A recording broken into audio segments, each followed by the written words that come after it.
After weeks of perfect reports from his managers, a white CEO went undercover as a dishwasher to see what was really happening in his own restaurant.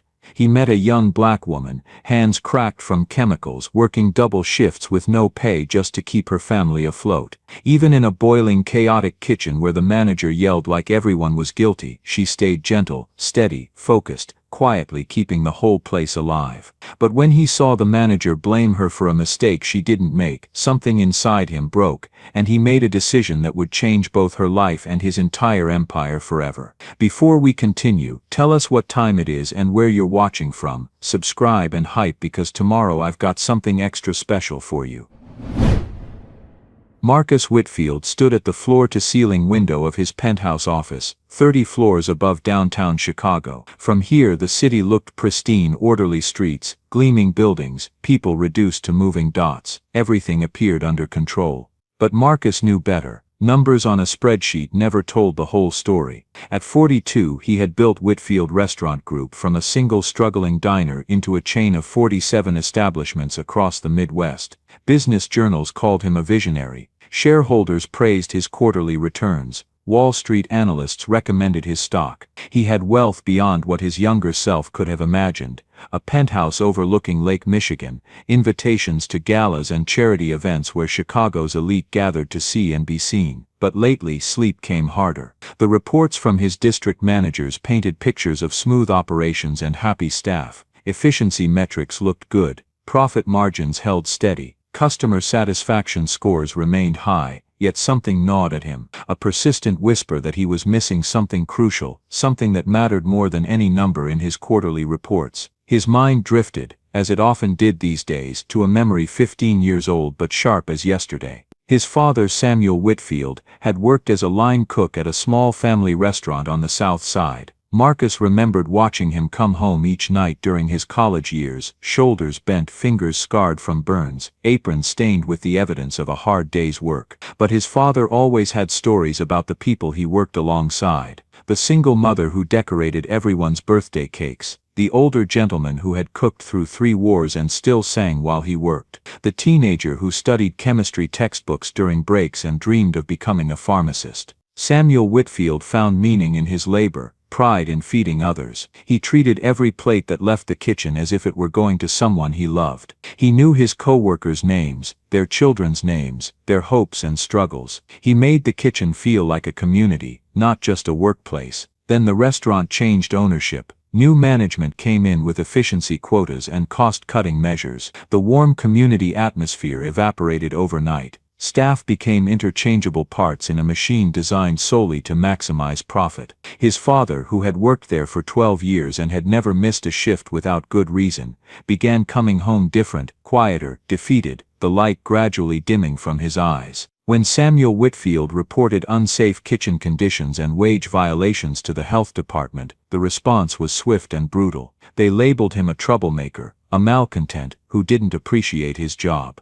Within 3 weeks they found reasons to fire him. Performance issues, they called it. Attitude problems. A dozen small infractions that had never mattered before suddenly became grounds for termination. Samuel Whitfield never recovered from that betrayal. The dismissal crushed something vital inside him, something that had sustained him through decades of hard work. He took odd jobs afterward. Dishwashing at hotels, janitorial work, anything he could find, but the light had gone out. He stopped telling stories. He stopped singing. He moved through life like a ghost of the man he'd been. 2 years later, a heart attack took him at 56. The doctors said it was cardiovascular disease, years of high blood pressure and stress. But Marcus knew the truth. His father had died of a broken heart, of respect denied, of a system that had used him up and thrown him away when he tried to make things right. Marcus, then 27 and newly graduated from business school with honors from Northwestern University, stood at his father's grave and made a promise.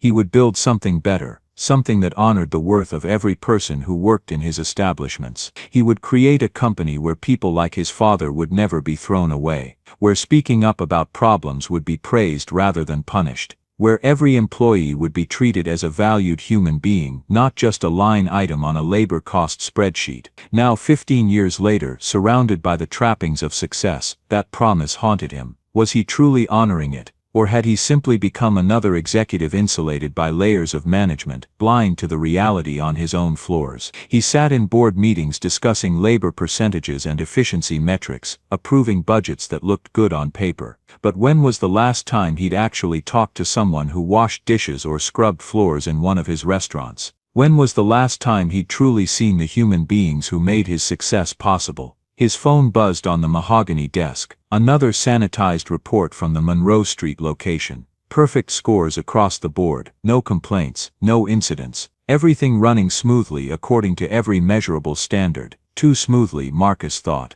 Real life was messy. Real workplaces had conflicts, challenges, problems that needed addressing. Perfect reports meant either everything was genuinely flawless, unlikely, or people were too afraid to report problems. Marcus set the phone down and made a decision that would change everything. He would go undercover, not as an executive conducting an announced inspection where everyone would be on their best behavior, putting on a show for the boss. He would go in as an ordinary worker, someone at the bottom of the hierarchy. He would see what his spreadsheets could never show him. The truth lived at ground level, in the spaces between policy and practice, in the moments when managers thought no one important was watching. He called his head of operations, a trusted colleague who had worked with him for over a decade. "Patricia, I need your help with something unusual." 3 days later, Marcus walked through the back entrance of Turner's Kitchen, one of his mid-tier locations in a working-class neighborhood on Chicago's West Side. His expensive Italian suits hung untouched in his closet. Instead, he wore thrift store jeans with a small stain on one knee, scuffed sneakers that pinched his feet, and a plain gray shirt from a discount store. His normally styled hair was hidden under a worn baseball cap advertising a sports team he didn't follow. He had a week's worth of stubble on his jaw, something he never allowed in his regular life. The application had gone through human resources under the name Marcus Williams, a common enough name to avoid suspicion. A fictional previous work history at restaurants in other cities, places that would be difficult to verify. References from phone numbers that would ring to Patricia's team, who would provide appropriately mediocre but acceptable recommendations. No one knew who he really was. As Marcus pushed open the heavy metal door and stepped into the kitchen, the blast of heat and noise hit him like a physical force. The breakfast rush was in full swing. This was where the truth lived. Turner's Kitchen occupied a converted warehouse space with exposed brick walls and industrial lighting that Marcus had approved in the renovation budget 3 years ago. Looking at the architectural photos in his office, the space had seemed rustic and charming. Standing in it now, Marcus realized how those photos had failed to capture the reality, the oppressive heat from the grills and ovens, the cacophony of clattering dishes and shouted orders, the overwhelming smells of grease and cleaning chemicals mixing with cooking food.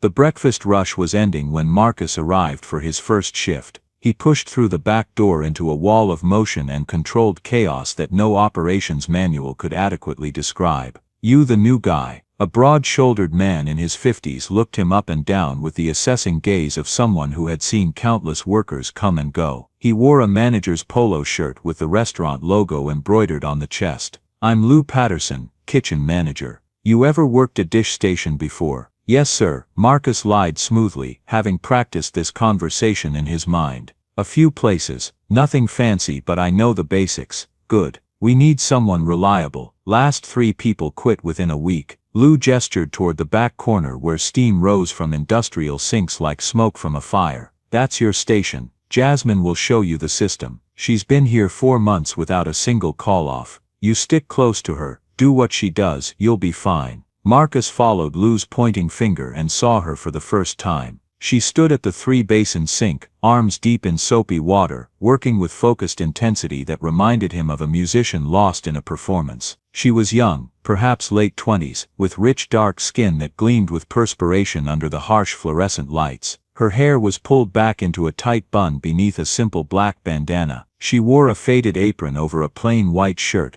both already splattered with water and food residue despite the early hour. Her sleeves were rolled up to her elbows, revealing forearms that showed the lean muscle of someone who did physical work every day. What struck Marcus wasn't her appearance but her presence, the quality of her attention. While chaos swirled around her, cooks shouting orders, servers rushing past with towers of plates, pans clattering onto the metal prep tables, she moved with deliberate grace. Each dish received her full attention. She inspected each plate as she washed it, making sure no food residue remained. She placed cleaned items carefully in the drying rack, never slamming or rushing even though the pace around her was frantic. There was something almost meditative in her movements, as if washing dishes was not just a task to be completed, but an act that deserved care and respect. "Jasmine," Lou called out, his voice cutting through the kitchen noise. "Got you some help. Show Williams here how we do things." She looked up, and Marcus saw kindness in her eyes before she even spoke.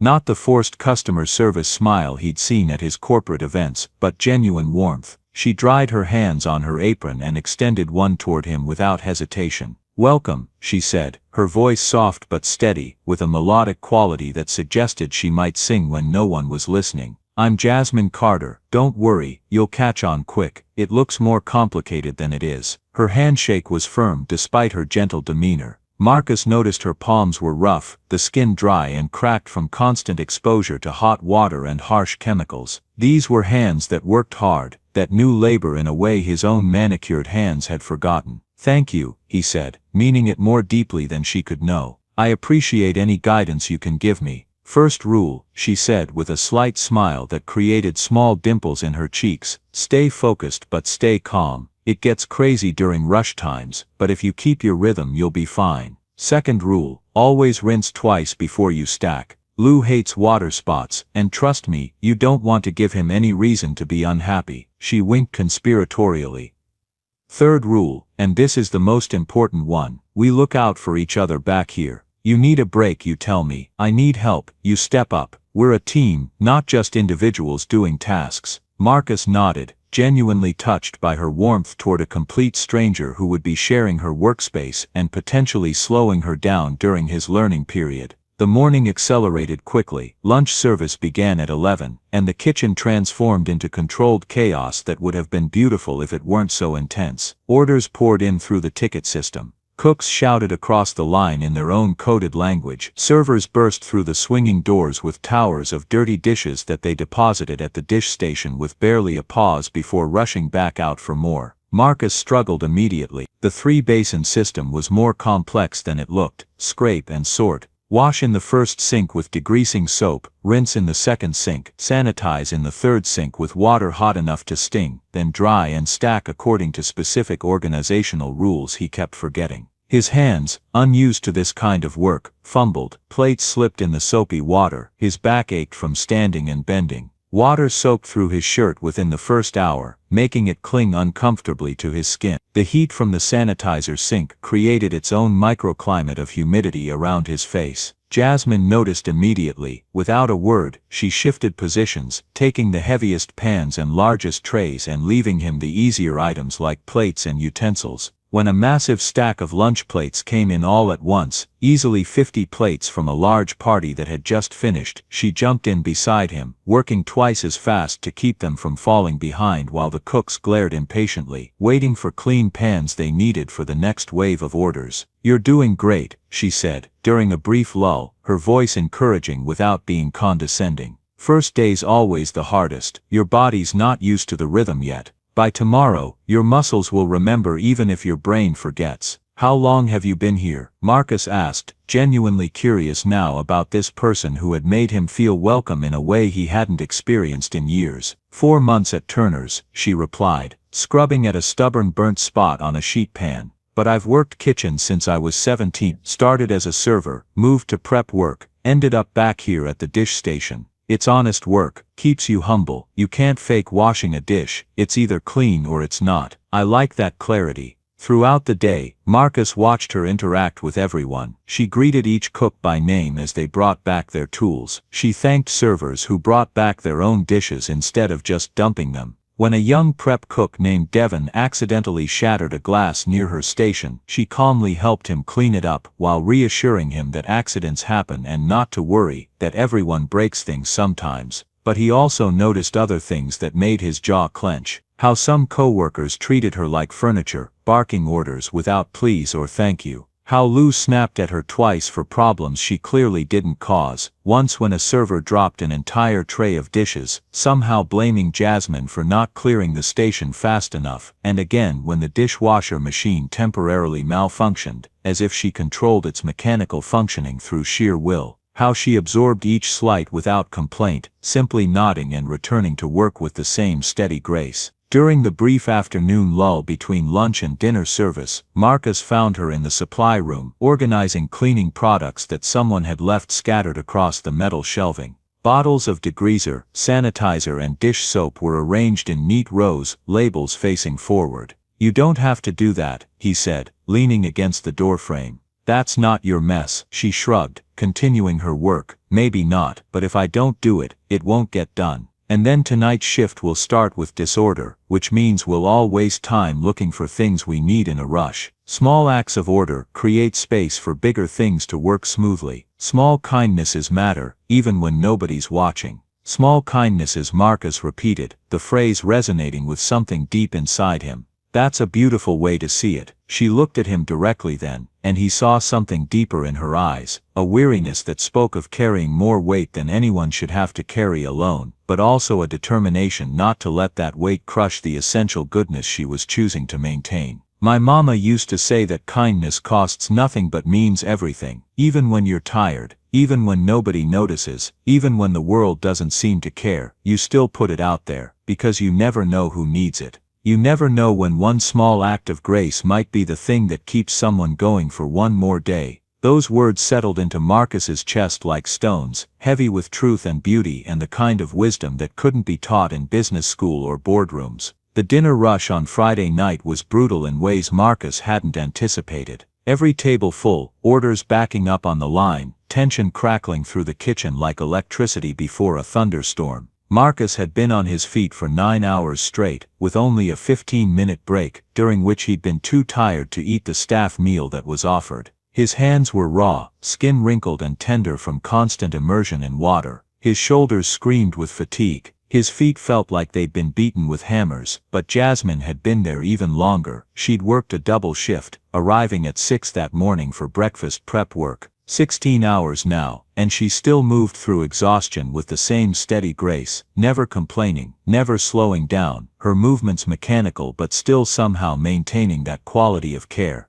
Then it happened. A server burst through the kitchen doors, face red with anger that seemed disproportionate to the situation. "Who plated table 17, she shouted, her voice cutting through the noise. "The customer ordered grilled chicken with roasted vegetables. This is salmon with mashed potatoes. They have a seafood allergy. This could have killed them." Lou Patterson, the kitchen manager, stormed over from where he'd been expediting orders. His face was already flushed from the heat and stress of a slammed Friday night. He scanned the expo line where completed dishes waited for servers, his eyes wild and searching for someone to blame. "Jasmine," he barked, his voice sharp enough to make several people flinch. She looked up from the dish station, confusion flickering across her face. She'd been scrubbing the same large pot for several minutes, her movements slower now, fatigue finally showing. "Yes? Did you mix up tickets again?" Lou's voice carried across the entire kitchen, loud enough that everyone heard, loud enough that the cooks stopped working, and the prep staff paused mid-chop. Silence fell, except for the hiss of grills and the bubbling of sauces. This was meant to be public, meant to be humiliating.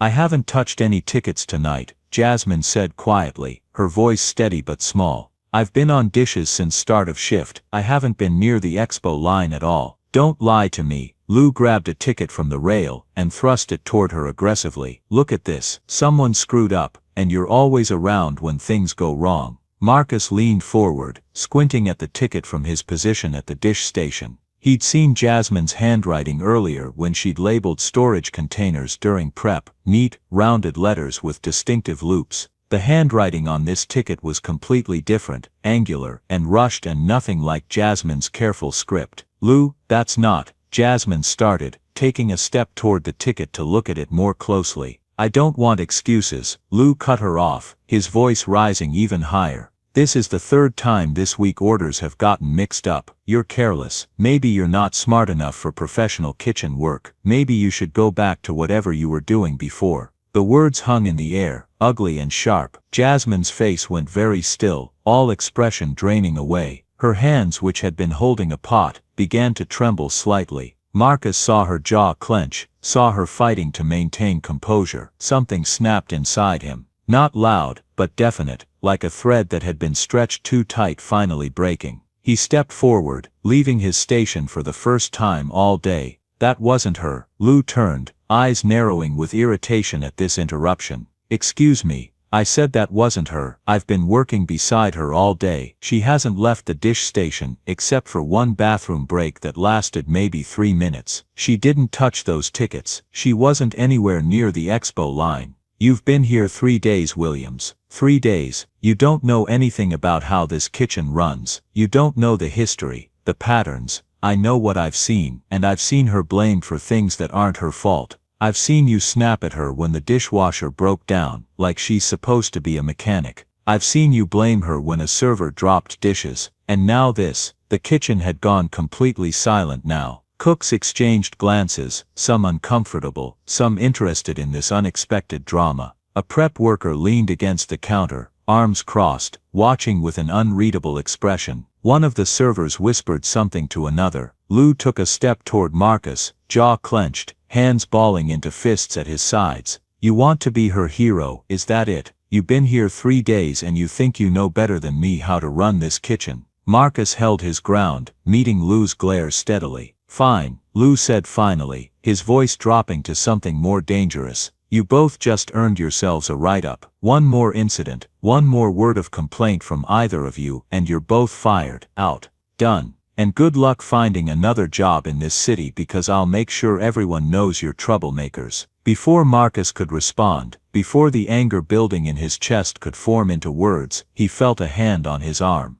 Jasmine's touch was gentle but firm, her fingers wrapping around his wrist. It's okay, she said softly, looking only at him, her eyes pleading. Please, don't make it worse. It's not okay. Please. The word came out almost as a whisper. I need this job. I can't afford to make trouble. Please. Marcus wanted to argue. Every instinct screamed at him to fight this injustice, to use his real authority, to reveal who he was and fire Lou on the spot. But he saw something in her expression that stopped him. She wasn't asking for heroics, she was asking for understanding. She was asking him to recognize that she had different stakes in this fight, that his privilege to speak up came without the consequences she would face. He swallowed his anger and nodded once, the movement stiff. Lou sneered, satisfied with this small victory. Smart choice. Both of you, back to work. And Jasmine, I want this entire dish pit spotless before you leave tonight. I want to be able to eat off these floors. The kitchen resumed its rhythm, but something had shifted.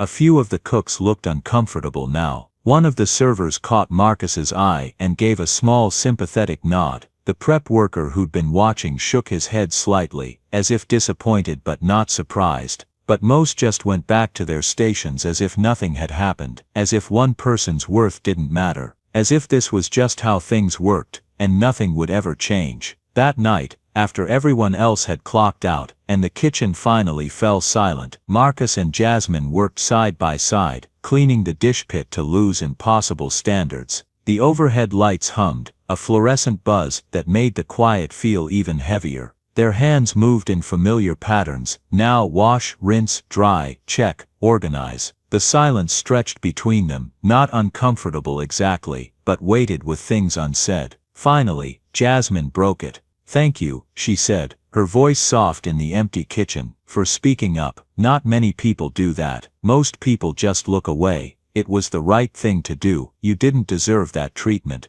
She smiled sadly, her hands still moving through the work. Deserving doesn't always matter in places like this. Lou's under pressure from district management to keep costs down and productivity up. Margins are thin, labor is expensive, and when something goes wrong, it's easier to blame the person who won't fight back than to address the real problems. Why don't you fight back? She paused, hands still in the soapy water, staring down at her own reflection distorted in the suds. When she spoke, her voice was even quieter. Because I have a 7-year-old daughter at home. Her name is Maya. She has asthma, needs medication every month that costs almost $200 even with insurance. And I'm taking care of my grandmother who has dementia. She lives with us. I'm all they have. I can't afford to lose this job. There's no safety net beneath me, no savings account, no family money to fall back on. If I fall, we all fall." The weight of her words pressed down on Marcus's chest, making it hard to breathe. This wasn't abstract injustice he was witnessing. This was someone's life, balanced on the edge of a blade, and any wrong move could send everything crashing down. "What about Maya's father?" he asked gently, immediately wondering if it was too personal a question. "Gone, left when she was 2 months old, said he wasn't ready to be a father, that he had his own life to figure out." She said it without bitterness, just stating fact. "I haven't heard from him since. No child support, no birthday cards, nothing. It's just me, so I do what I have to do. I accept blame even when it's not mine. I stay quiet, even when I want to scream. I keep showing up because Maya needs me, and my grandmother needs me, and giving up isn't an option." Marcus dried his hands slowly on a towel, processing everything she'd said. "You mentioned your mother taught you about small kindness. Is she still around?" "She passed 4 years ago, cancer." Jasmine's voice softened with grief that time hadn't fully healed. Started in her breast, spread to her bones. By the end she was in so much pain, but she still found ways to give. She'd bake cookies for the hospice nurses, write thank you notes to her doctors, remember everyone's names and ask about their families. Even dying, she was thinking about other people. "She taught me that worth isn't about what you have, or what position you hold. It's about how you treat people, especially when you have nothing left to give. That's when it matters most." In that moment, standing in this industrial kitchen, at almost midnight, Marcus understood something profound. Jasmine wasn't just surviving. She was making a choice, every single day, to remain fully human in a system designed to reduce her to just a function, just a labor unit to be used and discarded. She was choosing grace when bitterness would be justified. She was choosing gentleness when anger would be easier. She was holding on to her humanity with both hands even as the world tried to pry her fingers loose. "Your daughter is lucky to have you," he said, and meant it with every fiber of his being. "Some days I wonder." Her voice cracked slightly. "I'm not home much. I work 6 days a week, sometimes doubles when they need coverage. Maya stays with our neighbor, Mrs. Washington, after school until I get home. Sometimes that's 8 o'clock, sometimes later. I miss her school events, her field trips, her bedtime stories. I miss so much of her childhood because I'm here washing dishes so we can afford rent and medicine and food." She paused, using the back of her hand to wipe at her eyes. "But I tell myself that working hard, showing up, doing the right thing even when it's difficult, that teaches her something too. I want her to see that we don't quit when things are hard. We don't break our principles to make life easier. We bend, we adapt, we keep going. But we don't break." Marcus turned away, blinking back unexpected emotion. He thought of his father working himself into an early grave trying to provide for his family. He thought of all the people in his 47 restaurants right now carrying burdens he never saw in his quarterly reports, making impossible choices between bad options, holding themselves together with determination and hope and nothing else. "Jasmine," he said carefully, turning back to face her, "what would you change? If you could fix one thing about working here, what would it be?" She thought for a long moment, her head tilted as if the question surprised her, as if no one had ever asked her opinion about how things should work. Finally she spoke, choosing her words with care. "I'd want people to see each other, really see each other, not just as workers or problems or inconveniences or labor costs, but as human beings with stories, with struggles, with dreams that matter just as much as anyone else's dreams. Because when you see someone, really see them as fully human, it's harder to treat them like they don't matter. It's harder to blame them for things they didn't do. It's harder to work them until they collapse and then act surprised when their health fails." She met his eyes directly. "People like Lou, they're not evil. They're just focused on the wrong things. They see efficiency and productivity and cost control. They don't see Maya waiting at home for her mother. They don't see my grandmother, who sometimes thinks I'm her daughter, already dead for 4 years, and cries because she thinks she lost me. They don't see the prep cook who's studying for his GED at night because he wants a better life. They don't see the server who's saving every tip to get away from an abusive boyfriend. They don't see us, and if you don't see people, you can justify almost anything you do to them. Her words echoed in the empty kitchen long after they finished and walked out into the cold Chicago night. Marcus stood on the sidewalk, watching her walk toward the bus stop, her coat too thin for November, her stride showing the exhaustion of a 16-hour day. And he made a decision. This wasn't just about fixing policies or improving management practices anymore. This was personal. This was about making sure Jasmine Carter and everyone like her would finally be seen. Over the following weeks, Marcus watched the pattern repeat with sickening regularity. Jasmine arrived early, stayed late, and absorbed blame that belonged elsewhere. She never called in sick, even on days when exhaustion shadowed her eyes and her movements were slower, more careful, as if pain lived in her joints. She covered shifts for coworkers who took advantage of her willingness to help, knowing she wouldn't refuse. She cleaned messes she didn't make. She fixed problems she didn't create. And through it all she remained gentle. She complimented a young server named Brittany who was having a terrible day after a customer yelled at her over a trivial mistake. She taught the new prep cook, a 19-year-old kid named Carlos from Honduras, how to sharpen knives properly and safely. She slipped leftover bread rolls and day-old pastries to an elderly homeless man named Robert who waited by the back alley each evening, never making her generosity a big production, just a quiet exchange and a few kind words. But Marcus also saw the toll this compassion was taking. Her shoulders curved inward with weariness. Her hands, already rough, developed new cracks and calluses that sometimes bled if she wasn't careful. She moved slower toward the end of shifts, pain evident in her careful steps and the way she sometimes pressed a hand to her lower back when she thought no one was looking. He tried to help where he could without drawing attention to his efforts. He took on heavier loads, positioning himself to handle the massive stock pots and sheet pans before she could reach for them. He intercepted blame when Lou looked for scapegoats, deflecting criticism onto himself when he could. He made sure Jasmine took her breaks even when she protested that there was too much work, physically walking her to the break room and promising he'd handle things for 15 minutes. Something was shifting inside him, something he hadn't anticipated when he'd started this undercover investigation. This wasn't just research anymore, wasn't just about gathering information to improve policies or increase efficiency. This was about one specific person who had reminded him why any of it mattered in the first place, why his father had found meaning in kitchen work despite the hardship, why his promise at his father's grave had felt so urgent and so important.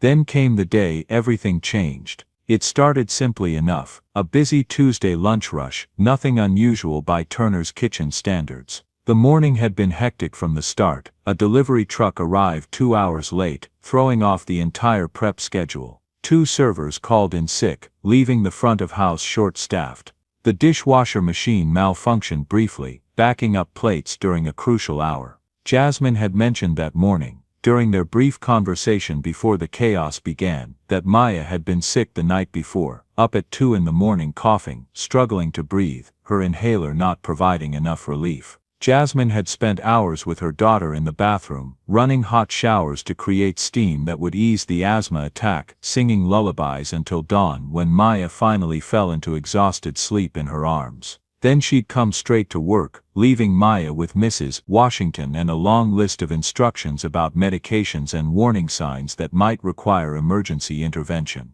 Marcus could see the exhaustion carved into her face. The skin beneath her eyes looked bruised. Her movements had a mechanical quality, operating on muscle memory and willpower alone. She'd had maybe an hour of sleep if that. "You should go home," Marcus had said to her during a brief moment between breakfast and lunch. "I can cover here. Lou might be angry but your health matters more." "I can't," she'd replied, her voice firm despite the weariness. "I've already missed 2 days this year when Maya was hospitalized with pneumonia. If I miss another day without doctor's orders, they could fire me for unreliability. I just need to push through. I've done it before." Now around 2 in the afternoon during the post-rush cleanup, Marcus watched Jasmine reach for a heavy stock pot on a high shelf in the storage area. She was stretching up on her toes, her fingertips just grazing the handle. He was across the kitchen carrying a rack of clean plates when he heard the clatter. The sound of metal hitting tile. Then the sharp cut-off gasp. He turned just in time to see her crumple. She folded at the knees like a puppet with cut strings, one hand reaching for the wall but missing entirely. She hit the floor hard, her head bouncing once against the tile before going still. The stock pot clattered beside her, rolling away with a hollow echo. Jasmine. Marcus was running before his brain fully processed what had happened. He dropped the rack of plates, heard them crash behind him but didn't care, and dropped beside her, hands hovering, unsure where to touch without causing harm. Someone call 911. Lou appeared from the office, face tight with irritation first, then concern. What happened? She collapsed. She needs help now. She probably just needs water and rest. Get her to the break room. Call 911 right now. Marcus's voice came out harder, sharper than he'd ever spoken to anyone in this kitchen. The command in his tone, the absolute authority that came from years of being CEO, even though Lou didn't know that, made the manager actually step back, startled. A server named Rachel was already on her phone, speaking rapidly to the emergency dispatcher. Marcus carefully supported Jasmine's head, checking her breathing. Steady but shallow, her skin was cool and clammy to the touch. Her pulse, when he found it at her wrist, was rapid and thready. Jasmine, can you hear me? He said softly, his mouth close to her ear. You're going to be okay, help is coming. Just breathe, just stay with me. Her eyelids fluttered, confusion crossed her face as consciousness slowly returned. When her eyes finally opened and focused on his face, the first word she said made Marcus's chest constrict painfully. Maya, not what happened or where am I. Her first thought, even in this state, was for her daughter. She's okay, he assured her, though he had no idea if that was true, had no way of knowing. You're at work, you fainted. Paramedics are coming. No. She tried to sit up, panic flooding her features, replacing confusion with fear. No, I can't afford an ambulance, I can't go to a hospital. The bill, I can't. Don't worry about that right now. Just breathe. Maya gets home from school at 3:15. Mrs. Washington expects me to pick her up by 4, and Grandma needs her afternoon medicine at 4:30. The blue pills, 2 of them, with food. I have to, I'll take care of it, Marcus promised, the words coming without thought, without hesitation. Tell me where and I'll make sure Maya is picked up and your grandmother gets her medicine. I promise you I'll handle everything. Jasmine stared at him, tears gathering in her eyes. Why would you do that? You barely know me, why would you go out of your way? Because someone should. Because you shouldn't have to carry everything alone. Because it's the right thing to do. The paramedics arrived within 7 minutes, though it felt like hours. As they checked her vitals and asked questions about her medical history, medications, what she'd eaten that day, Jasmine gave Marcus her neighbor's phone number, written down on a piece of paper she pulled from her apron pocket. She also gave him her apartment address and detailed instructions about Maya's pickup and her grandmother's medication schedule. She made him promise 3 times to make sure Maya knew she was okay, that her mother hadn't abandoned her, that this wasn't serious. Tell her Mama's fine and I love her, Jasmine whispered as they prepared to load her onto the gurney. Tell her I'll be home as soon as I can. Tell her not to be scared. Can you do that? I promise, Marcus said, squeezing her hand gently. I'll take care of everything. You just focus on getting better. After the ambulance left, its sirens fading into Chicago's afternoon traffic noise, Lou gathered the remaining staff in the kitchen. His face had returned to its normal expression of irritation. All right, show's over. We're short-handed now, so everyone picks up the slack. Williams, you're covering her station alone this afternoon. Rachel, you're taking double tables. We've got dinner service in 3 hours, and we need to be ready. Marcus turned slowly to face him, something cold and hard settling into his chest. What happened to her wasn't acceptable. Excuse me, she's been working herself to exhaustion. When's the last time you asked if she was okay? When's the last time anyone here made sure she ate something during her shift or took an actual break? Lou's jaw clenched. That's not how kitchens work, Williams. This is the restaurant industry. People pull their weight, or they leave. It's tough, but it's the standard. We don't coddle people here. There's a difference between tough standards and cruelty. What I just witnessed was cruelty. You threatening me, Williams. Because I can have you out of here so fast. I'm telling you that someone needs to start caring about the human beings who make this place run. One way or another, things are going to change." Lou stared at him for a long moment, trying to read something in Marcus's face. Then he turned and walked away, muttering something under his breath about troublemakers and people who don't understand how the real world works. Marcus stood there, his hands still shaking slightly from adrenaline, his heart pounding. He wanted to tell Lou everything right then, to drop his disguise and reveal who he really was, to fire him on the spot and start making changes immediately. But something stopped him. This wasn't about power yet. This was about something more fundamental than his authority as CEO. This was about seeing what happened next, about understanding the full scope of the problems before he started implementing solutions.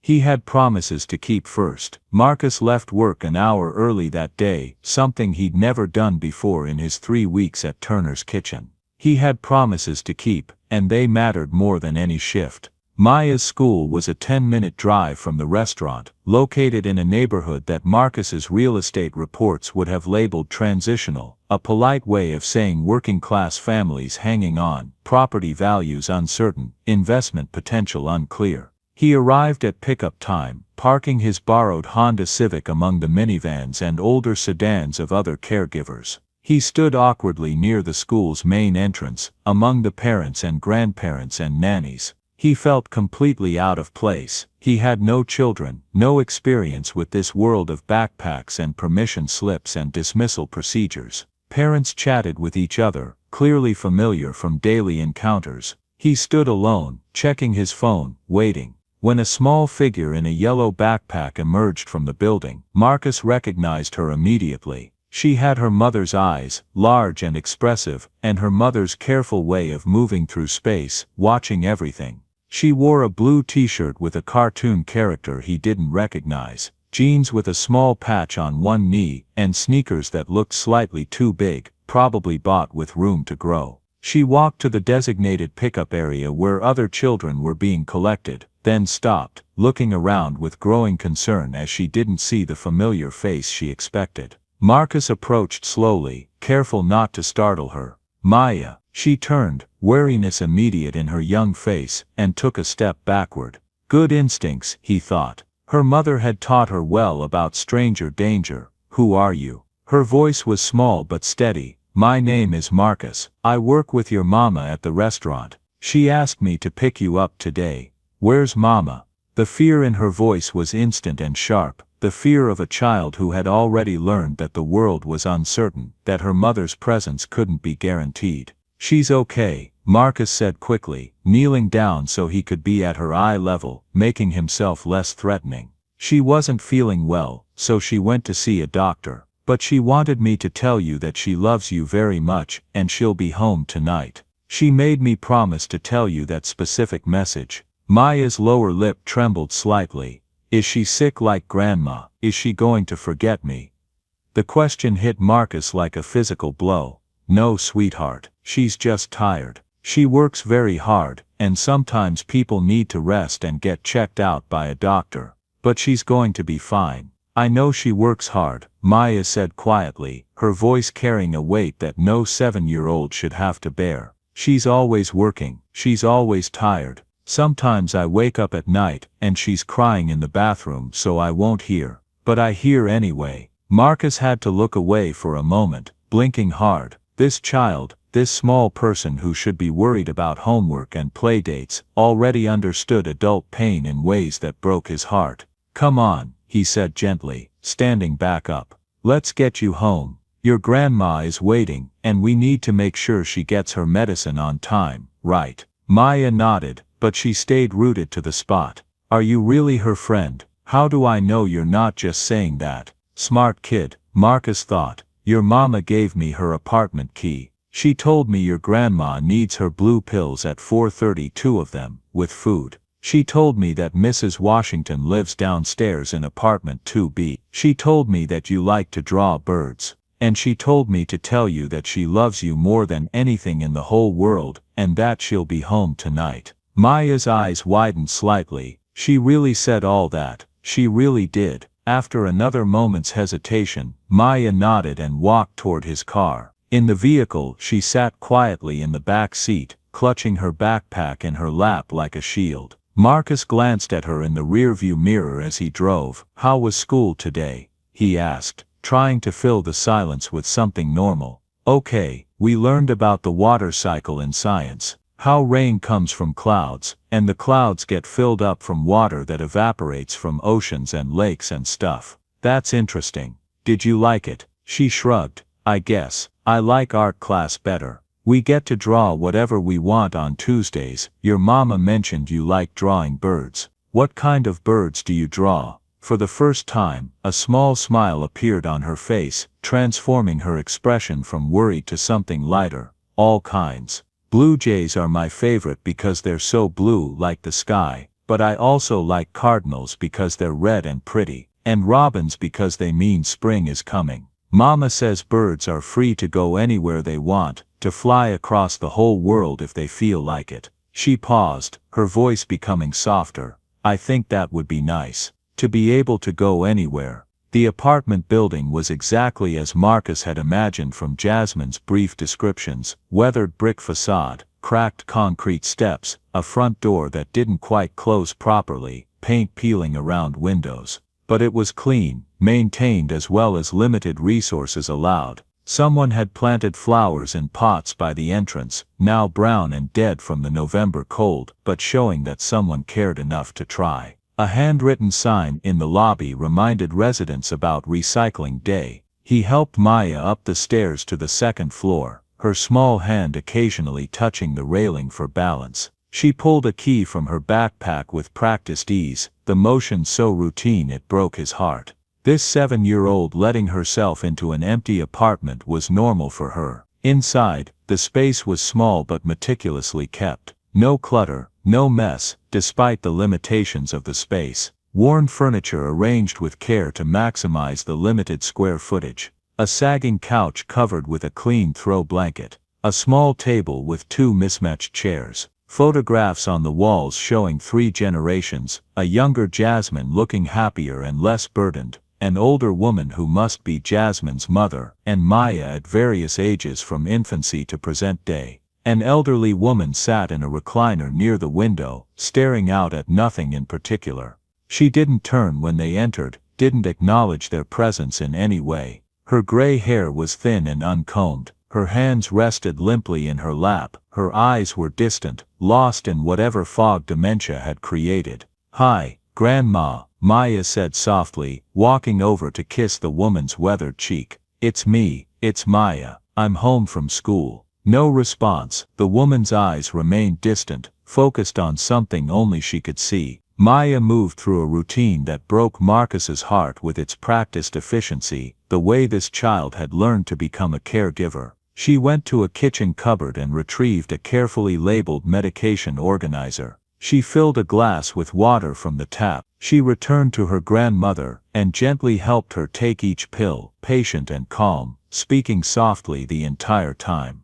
"This is the blue one for your heart, Grandma, and this is the white one for your blood pressure. Good, you're doing so good. Now drink some more water." Marcus stood in the doorway, watching, his throat tight. When Maya finished with the medications, she turned to Marcus. "Mama says Grandma used to tell the best stories when she was younger. About when she worked at a bakery and made the most beautiful wedding cakes. People would come from all over the city to order her cakes. She was famous, kind of, but she doesn't remember now. Sometimes she calls me by Mama's name, sometimes she doesn't say anything at all." Maya carefully put the medicine container back in its exact spot in the cupboard, everything organized, everything in its place. "I'm supposed to do my homework now. Mama checks it when she gets home, and she gets worried if I don't have it done." She settled at the small table by the window, pulling out worksheets and a worn pencil with teeth marks on it. Marcus stood there, uncertain of his role, watching this small person shoulder responsibilities far beyond her years with a grace that reminded him achingly of her mother. "Maya," he said softly after a few moments, "your mama is one of the strongest people I've ever met, and I think you're just like her." She looked up from her math worksheet, her eyes serious and old beyond their years. "Mama says being strong doesn't mean you don't get tired.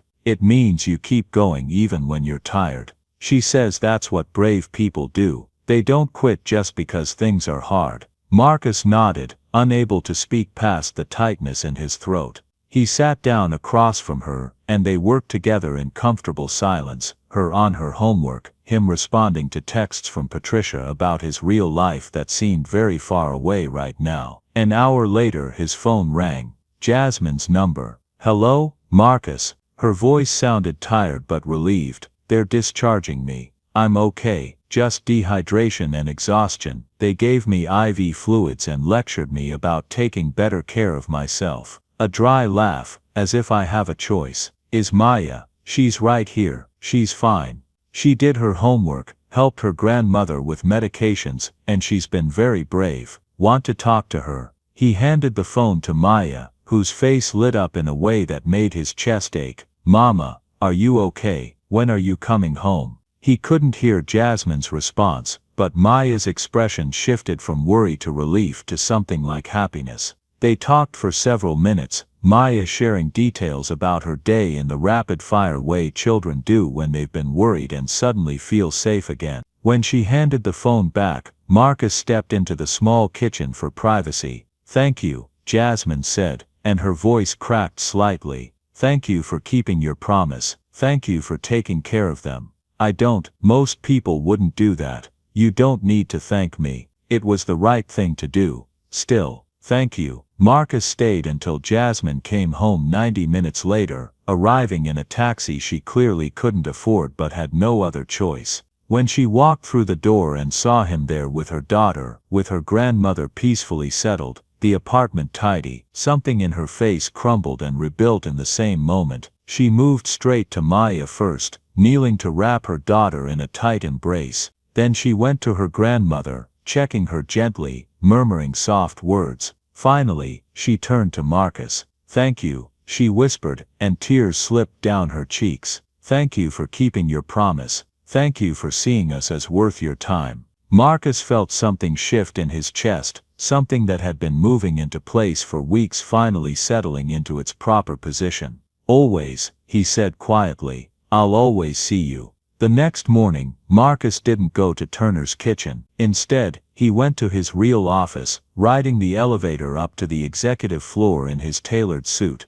His assistant, Patricia, looked surprised to see him. He'd been gone for nearly 4 weeks, checking in only via secure phone calls. "Mr. Whitfield, we weren't expecting you today. The quarterly review meeting with the board is scheduled for 2 o'clock. Should I cancel it?" Marcus said, his voice carrying a tone she'd rarely heard. "Clear my schedule for the entire week, cancel everything. And I need you to pull comprehensive files on every location. Employment records, incident reports, complaints, turnover rates, everything going back 6 months. Is something wrong?" "Yes, everything is wrong, and we're going to fix it." He shut his office door and sat in his leather executive chair staring at the city below. From up here, 30 floors above the streets, problems looked manageable, abstract. From down there, they were crushing, personal, human. He pulled up personnel files, financial reports, policy documents on his computer. He'd read them all before, of course, multiple times. He'd approved budgets based on these numbers, made decisions affecting thousands of employees based on data carefully presented by district managers and HR directors. But now he read them differently. Every number represented a person. Every cost-cutting measure had a human price. Every efficiency gain came at someone's expense. How many Jasmines were out there in his 47 restaurants? How many people were working themselves to exhaustion, accepting blame for mistakes they didn't make, skipping meals to save money, choosing between their health and their rent, carrying families on shoulders that were never designed to bear such weight alone? His phone buzzed. A text from an unknown number. "This is Jasmine. Mrs. Washington helped me get your number from Maya's school contact list. I wanted to say thank you again for yesterday, and to let you know I'll be back at work tomorrow. Doctor said I should rest, but I can't afford to miss more shifts. I promise I won't let you down." Marcus stared at the message for a long time. She was thanking him, promising not to let him down, as if she were the one who had failed somehow, as if her collapse had been a character flaw, rather than a symptom of a broken system. He typed and deleted 3 responses before finally sending, "You could never let me down. Take care of yourself. That's an order from a concerned friend." Her response came immediately, "Friends. I like that. Thank you for being my friend, Marcus. See you soon." Something shifted in Marcus's chest, something warm and painful and right. He'd come to Chicago's West Side to investigate his restaurants, to understand what was really happening on the ground level. He'd found something he wasn't looking for, a reminder of why any of this mattered in the first place. Success meant nothing if it was built on the backs of people like Jasmine, people who gave everything and received so little in return. He opened a new document on his computer and began to write, not a report, not a memo to his board, but a complete reimagining of everything his company stood for, a transformation that would honor his father's memory and Jasmine's worth in equal measure. Over the following days, Marcus worked in 2 worlds simultaneously. By day he returned to Turner's Kitchen as Marcus Williams, the quiet dishwasher. He watched everything with new eyes now, documenting patterns, taking mental notes, understanding the full scope of the problems he needed to solve. By night he worked in his real office, building a comprehensive plan for transformation. He consulted with labor attorneys, HR specialists, workplace culture experts. He reviewed best practices from companies known for treating employees well. He built financial models showing that better treatment of workers didn't just benefit those workers, it benefited the company through reduced turnover, increased productivity, and better quality. But something else was happening too, something he hadn't anticipated. He found himself thinking about Jasmine constantly, not just as a symbol of injustice that needed correcting, but as a person. He thought about the way she moved through her work with grace despite exhaustion, the way she spoke about her mother's wisdom with quiet reverence, the way her face transformed when she talked about Maya, love radiating from every word. He thought about her laugh, rare but genuine when it emerged, about the compassion she showed to everyone despite receiving so little in return,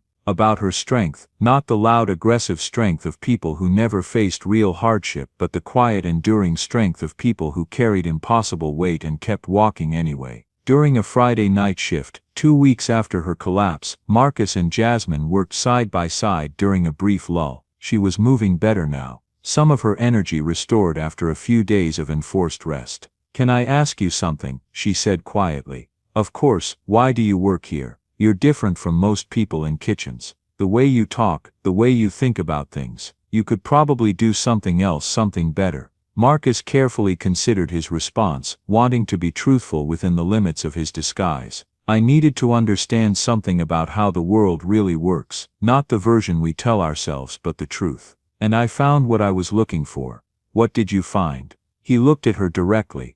"I found that some people are carrying weight that would break most of us. And they do it with grace. They do it with gentleness. They do it because they don't have a choice, but they still choose how they carry it. That's extraordinary." Jasmine smiled, a real smile that reached her eyes. "You're kind of intense, you know that. I've been told that, but in a good way, in a way that makes me think maybe the world isn't as hard as it sometimes feels." Marcus wanted to tell her everything then, wanted to reveal his identity, to promise her that things were going to change, that she would never have to collapse from exhaustion again. But he held back. Not yet, soon but not yet. The following Monday morning, Marcus made the decision. It was time. He called a mandatory all-staff meeting at Turner's Kitchen, scheduled for 11 o'clock before lunch service. He arrived not as Marcus Williams, but as Marcus Whitfield, CEO. He wore one of his best suits, had his hair professionally styled, looked every inch the successful executive he was. He arrived early with Patricia and 2 members of his board of directors, setting up in the dining area, arranging chairs in a semicircle, preparing presentation materials. When the staff began arriving and saw the setup, confusion rippled through them. Servers whispered to each other. Cooks exchanged nervous glances. Lou appeared from the kitchen, his face already flushed with anxiety, probably running through every possible violation he might have committed. Jasmine entered last, still in her street clothes, her arrival timed for the start of her shift. When she saw Marcus standing at the front of the room in an expensive suit instead of his kitchen uniform, her eyes widened. She stopped in the doorway, one hand on the frame, her face cycling through confusion, shock, and something that might have been hurt. "Everyone, please sit down," Marcus said, his voice carrying the natural authority he'd suppressed for weeks. "This won't take long, but it's important." The staff exchanged glances, uncertain whether they were about to be fired or sold or shut down. Slowly they filled the chairs. Jasmine took a seat in the back row, her face carefully blank now, walls going up. Marcus waited until everyone was settled, until the room fell completely silent, except for the hum of the refrigerators and the distant sound of traffic outside. "Some of you know me as Marcus Williams, the guy who started working Dish about a month ago," he began, his voice steady and clear. "But my real name is Marcus Whitfield. I'm the founder and CEO of Whitfield Restaurant Group. For the past 4 weeks, I've been working here undercover to understand what life is really like on the ground level of my restaurants." The room erupted, voices overlapped in shock and disbelief. Lou went pale, his hand gripping the edge of his chair. Several staff members turned to look at Jasmine, who sat frozen, her face unreadable. A few people looked angry, feeling betrayed or manipulated. Marcus raised a hand, and slowly, grudgingly, silence returned. The tension in the room was thick enough to cut. "I know some of you might feel deceived, and I understand that, but I need you to understand why I did this. I came here because I stopped trusting my reports. Because numbers on spreadsheets don't tell you how people are really being treated. Numbers don't tell you if someone is working themselves into the hospital because they can't afford to say no to extra shifts. Numbers don't tell you if managers are creating toxic environments where good people are blamed for things they didn't do." He clicked a remote. A screen behind him lit up with carefully selected images and documentation from his month undercover. Photos he'd taken discreetly on his phone. Time cards showing excessive hours. Incident reports that had been filed with HR and then ignored. Video footage from security cameras showing various interactions. "And what I found," Marcus continued, his voice growing emotional despite his efforts to stay professional, "was both heartbreaking and inspiring. I found a system that has failed the people who make it work. A system where people like Jasmine Carter work 16-hour doubles 6 days a week for wages that barely cover rent and medication. Where managers abuse their power to protect themselves rather than support their teams. Where asking for basic fairness is treated as troublemaking." Lou stood abruptly, his chair scraping loudly against the floor. "This is ridiculous. I run this kitchen by the book. Every policy, every procedure comes from corporate. I follow every single guideline." "Sit down," Marcus said quietly. The steel in his voice, the absolute authority of someone who owned every brick in this building, left no room for argument. Lou sat, his face red with anger and fear. Marcus turned his attention back to the room, making eye contact with as many people as he could. "But I also found something else. I found extraordinary humanity. I found people who showed up every day and gave more than their jobs required. I found compassion where bitterness would have been completely justified. I found grace under pressure that humbled me and reminded me why I started this company in the first place." His eyes found Jasmine in the back row. She was staring at her hands, tears streaming silently down her cheeks, her shoulders rigid with tension. "Jasmine," he said gently, "would you stand up please?" She shook her head slightly, not looking up, her hands gripping her knees. "Please. I need you to stand up." Slowly, reluctantly she rose, her whole body trembled. She still wouldn't look at him. "Tell everyone what your mother used to say, about being kind to others." Jasmine's voice came out barely above a whisper, so soft that people in the front leaned forward to hear. She said kindness costs nothing but means everything. That we should give it even when we're tired, even when no one notices, because we never know who needs it. And you've lived that philosophy every single day, haven't you? You've covered shifts for coworkers who needed help. You've taken blame for mistakes you didn't make to protect others from Lou's anger. You've worked when you were sick because you couldn't afford not to. You've done all of this while raising a daughter alone and caring for a grandmother with dementia, carrying weight that would break most people. And you've done it with grace and compassion that I have never seen matched in any boardroom or executive suite. Jasmine wiped her eyes with the back of her hand, still not looking at him, her face a mixture of emotions he couldn't fully read. Marcus turned back to the room, his voice growing stronger, more passionate. This is who makes my restaurants work. Not the district managers or the efficiency reports or the quarterly reviews. People like Jasmine, people who care, who show up, who give everything they have. And I have failed them. I have failed all of you. We have built a system that takes and takes and takes from the people who can least afford to give, and we have justified it with talk of industry standards and competitive pressures and the way things have always been done. He paused, letting the weight of his words settle. So here's what's changing, effective immediately. Every single employee in this company will receive a 25% pay increase. Health insurance will be fully covered by the company, no employee contributions, and that includes dental and vision. We're implementing strict overtime policies. No one works more than 45 hours per week without explicit documented consent and time and a half pay. No more mandatory doubles. No more pressuring people to work when they're sick. No more ignoring labor laws because it's convenient. The room remained silent, but people were sitting up straighter now, leaning forward, paying attention in a different way. We're creating an independent employee advocacy program where concerns can be raised without fear of retaliation. Every complaint will be investigated by someone outside the chain of command. We're instituting comprehensive management training focused on respect and support, not just efficiency metrics. And we're establishing an emergency assistance fund for employees facing unexpected hardships, medical bills, housing crises, family emergencies. No one who works for this company should ever have to choose between their health and their paycheck. Marcus pulled out a folder and opened it, looking directly at Lou. Lou Patterson, you're suspended effective immediately pending a full investigation of your management practices. Based on what I've witnessed personally and what has been documented over the past 4 months, if the investigation confirms these patterns, you'll be terminated with cause. Lou opened his mouth as if to protest, then thought better of it. He stood, grabbed his coat from where it hung on a hook, and walked out without a word, the door swinging shut behind him with a definitive sound. Marcus looked around at the faces staring back at him, some shocked, some hopeful, some skeptical, some cautiously optimistic. I know this doesn't fix everything overnight. I know trust is earned through actions, not just words and policy changes, but I'm committing to you, to all of you, that I will do better. We will do better. This company will become a place where respect isn't just a value we put on posters. It's the foundation of everything we do. He turned to Jasmine, who was still standing in the back row, still not looking at him.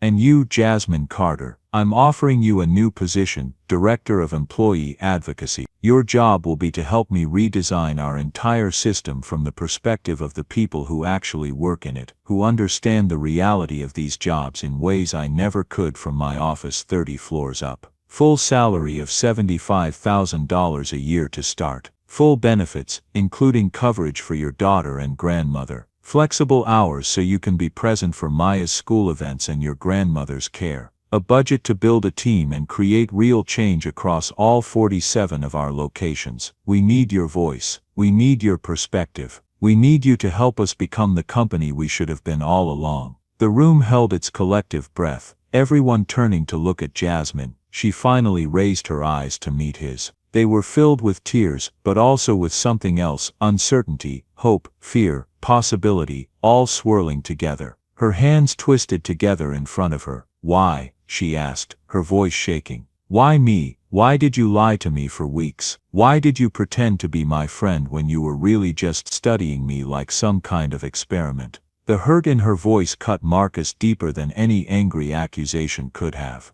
Because I needed to understand. Because I needed to see the truth that my reports were hiding from me. And yes, I was studying the situation, but Jasmine. He took a step toward her, his voice dropping, becoming more personal despite the room full of people. I wasn't pretending about the friendship. I wasn't pretending about caring what happened to you. Everything I felt, every promise I made, that was real. That was me, not some undercover character. How can I trust that? How can I trust any of this? You can't, not yet. Trust has to be earned. So let me earn it. Let me prove that these changes are real. And if you decide you don't want this position, if you want to walk away from all of this, I'll respect that decision. But please, at least think about it. Think about the chance to make things better, not just for yourself, but for everyone else who's in the situation you were in." Jasmine stood there for a long moment, tears still falling, her breathing unsteady. Then slowly she nodded, just once. Not agreement exactly, but acknowledgement. A willingness to consider. The room erupted in applause, spontaneous and genuine. People stood, some wiping their own eyes, some smiling for the first time in the meeting. Even the skeptical cooks in the back were clapping, cautiously but real. Marcus felt something release in his chest, something that had been wound tight for weeks. This was just the beginning, he knew that. Real change would take time, effort, constant vigilance, but it was a beginning. And that meant everything. 6 months passed like a wave transforming ashore, slowly enough that you could watch it happen, but profoundly enough that the landscape changed completely. Marcus stood in the same dining room at Turner's Kitchen on a mild April afternoon, but everything had changed. The staff looked different, less exhausted, more engaged, their movements carrying a different quality now. New faces had joined, and old faces had rediscovered energy they'd forgotten they possessed. The kitchen ran smoothly, efficiently, but now there was laughter mixed with the noise of service, conversations instead of just barked orders, music playing softly in the background during prep hours. Jasmine arrived for their scheduled meeting, no longer in kitchen whites but in professional attire, that she wore with growing confidence, a blue blouse and gray slacks, her hair styled in natural curls that framed her face beautifully. She carried a tablet filled with notes from her work across all 47 of Whitfield's locations, but the most significant changes were invisible to anyone who didn't know where to look. They lived in small moments that added up to fundamental transformation: a manager thanking a dishwasher by name and asking about their family, a cook voluntarily covering a shift for a coworker without resentment, staff taking full lunch breaks without guilt, employees leaving on time without being made to feel like they were abandoning their responsibilities. "How's the new advocacy program rollout going?" Marcus asked as they settled at a corner table, the same table where they'd once sat during his undercover stint. "Really well," Jasmine reported, scrolling through her tablet with the practiced efficiency she'd developed over 6 months in her new role. "We've received and resolved 38 formal complaints across all locations. Response time averages 12 days from initial report to resolution. We've terminated 5 managers for retaliatory behavior or labor violations. 3 locations are piloting the flexible scheduling program, and early feedback shows a 23% increase in employee satisfaction. We're planning to roll it out company-wide next quarter." Marcus listened, proud of how completely she'd embraced this role, how her natural empathy had combined with growing professional confidence to make her extraordinarily effective. Any pushback from the old guard? Some. A few of the long-time district managers are struggling with the culture shift. They're used to running things by intimidation and metrics alone, but honestly most of them are adapting once they see the results. Turnover is down 62% company-wide. Productivity is actually up 11% despite the reduced hours. Turns out treating people with respect is good for everyone, not just the employees. "And how are you? Really, how's Maya?" Jasmine's face transformed, lighting up in the way it always did when her daughter came up. "She's wonderful, thriving. I was able to attend her spring concert last week, first time I've been to a school event in almost 2 years. She sang a solo, Marcus, a solo, and I was there to see it. She drew me a picture afterward of the 2 of us together with birds flying around us, and she wrote 'Mama came' across the top with crayons. I have it hanging in my office. And your grandmother, that day program you helped me find has been amazing. She goes 4 times a week now. They do art therapy, music therapy, social activities with other people her age. She doesn't always know who I am anymore. Some days she thinks I'm her sister who died 20 years ago. Some days she doesn't speak at all, but she seems more peaceful, content, and knowing she's well cared for while I'm at work." Jasmine's voice grew thick. "I can't tell you what that peace of mind means." Marcus felt warmth spread through his chest, the same warmth he felt every time he saw the ripple effects of these changes spreading outward. "You changed everything, Jasmine, not just for yourself, for hundreds of people." "No," she said firmly, meeting his eyes directly. "We changed everything. You had the power to make these changes, but you also had the humility to recognize you needed help understanding what changes were needed. That combination, power combined with humility, that's what creates real transformation. They worked together for another hour, reviewing plans for the upcoming expansion of the advocacy program, discussing budget allocations for the Emergency Assistance Fund, strategizing about how to address remaining problem areas in a few locations. When they finished, as Jasmine gathered her materials to leave for Maya's school pickup, something she could now do every single day, Marcus stopped her. "Wait, there's something I want to show you." He led her to the kitchen, to the back corner where the dish station stood. Someone else worked there now, a young man named Carlos, who was putting himself through community college.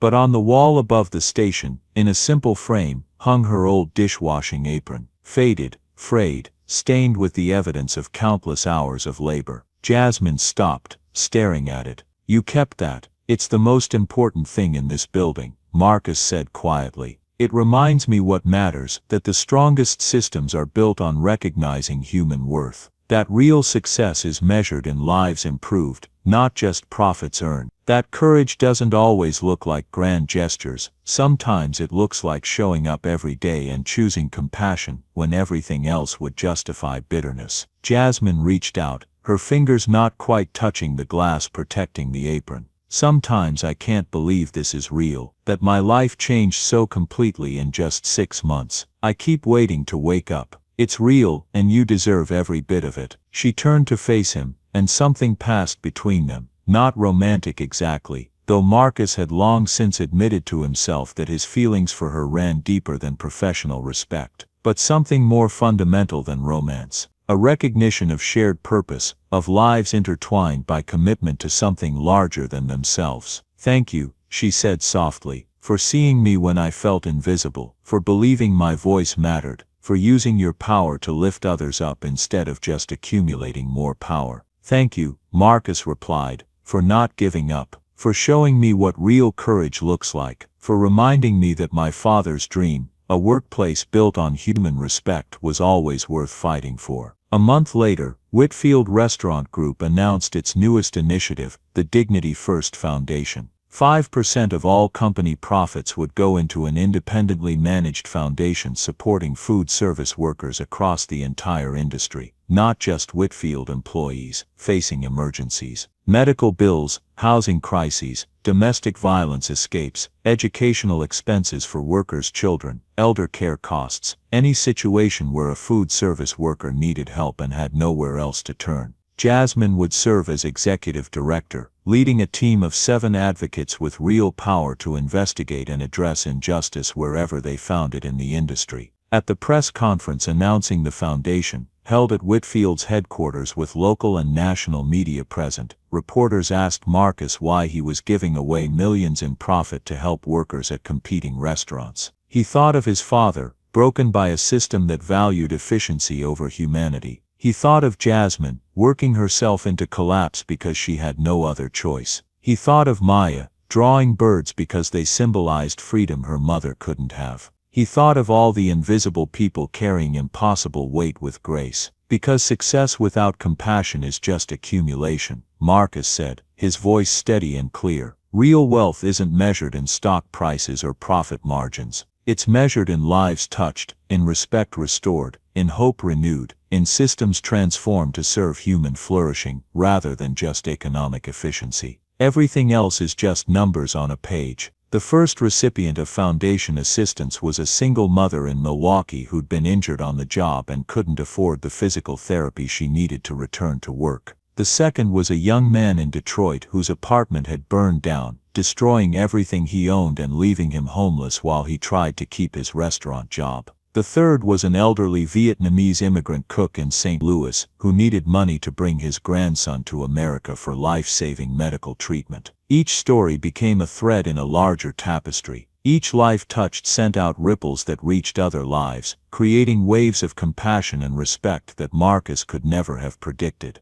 Workers at other restaurants heard about the foundation and began organizing to demand better treatment at their own workplaces. Industry publications wrote articles about Whitfield's transformation and its impact on the broader market. Business schools added Whitfield Restaurant Group to their case studies on sustainable dignity-centered business models. And at the center of it all was Jasmine, the woman who had taught him that strength lives in gentleness, that power is found in service, and that changing the world starts with truly seeing the one person standing right in front of you. One evening in late September, as fall painted Chicago in gold and amber once again, Marcus and Jasmine stood on the rooftop garden of the Whitfield building, a space Marcus had recently had renovated to include employee break areas and quiet spaces for reflection. They looked out over the city as it transitioned from day to night, lights beginning to twinkle in windows, traffic flowing like rivers of light below. "Do you ever think about that first day?" Jasmine asked, leaning against the railing.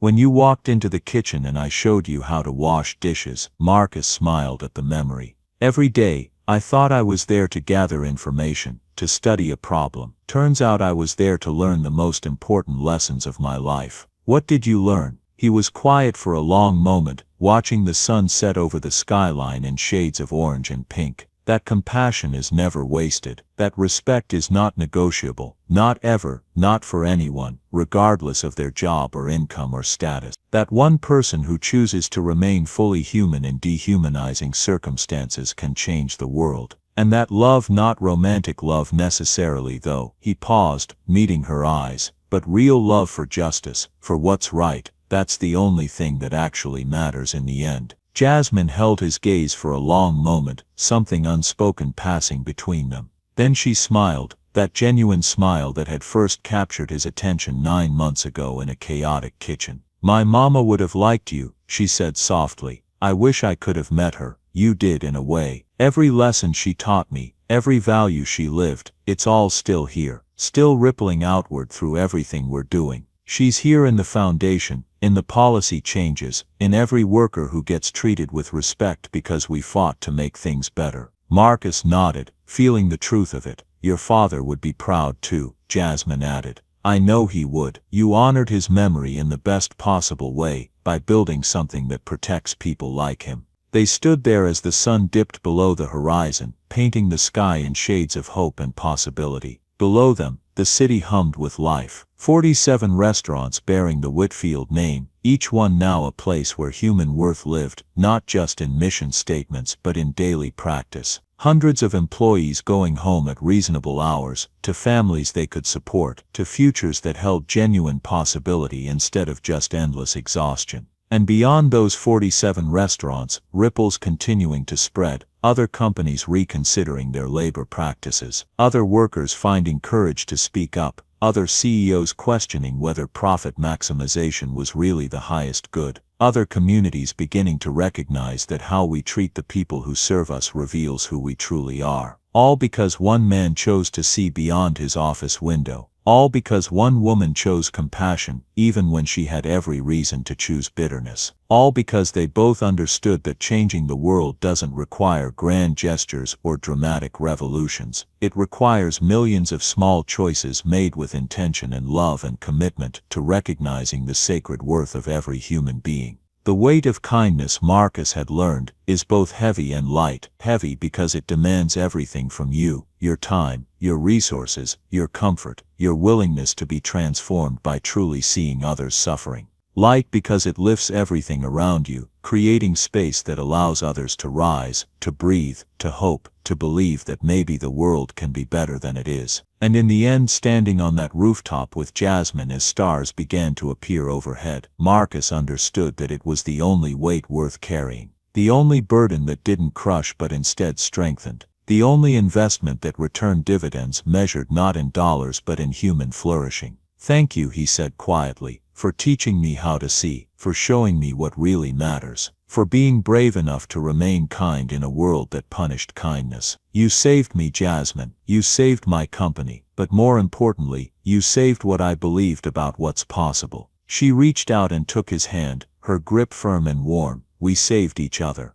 That's how it works. We're all connected. When we lift one person up, we all rise together." They stood there as night fully settled over Chicago, two people who had found each other across the divides of class and circumstance, who had chosen to build something better together, who understood that the measure of a life well lived isn't what you achieve for yourself, but what you make possible for others. And in that moment, everything felt possible. Every dream of justice, every hope for change, every belief that compassion could transform the world, all of it possible. All of it within reach, all of it beginning with one person choosing to truly see another and then choosing to act on what they saw. The weight of kindness, the light it creates, the world it builds, one small choice at a time. Join us to share meaningful stories by hitting the like and subscribe buttons. Don't forget to turn on the notification bell to start your day with profound lessons and heartfelt empathy.